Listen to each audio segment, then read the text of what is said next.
Philippine President Rodrigo Duterte's first official visit to China turned Manila's traditional regional diplomacy on its head.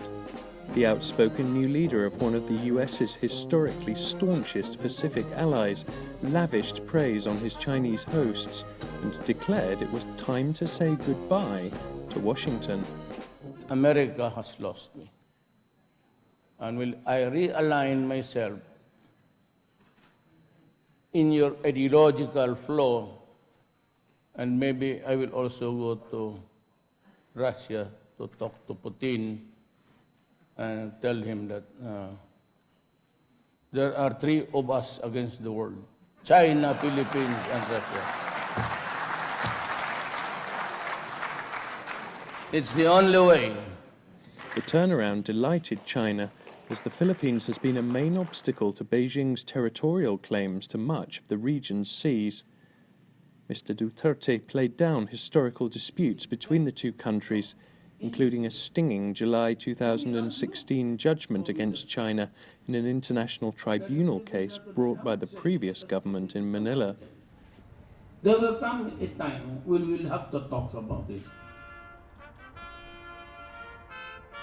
The pomp in Beijing contrasted sharply with clashes between protesters and police outside the US Embassy in the Philippines. Such demonstrations have happened before, but Mr. Duterte's proclaimed foreign policy rebalancing seems to have given them a fillip and caused some concerns among US residents and businesses in the country. The U.S. does contribute quite a bit to the economy here. So if that were ever to happen, where the U.S. just totally pulled out, the country would have a real problem economically.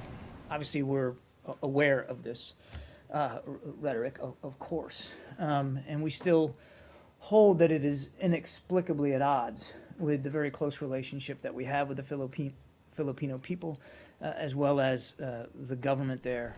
Few expect the collapse of the long-standing relationship between the Philippines and its former colonial occupier, the US.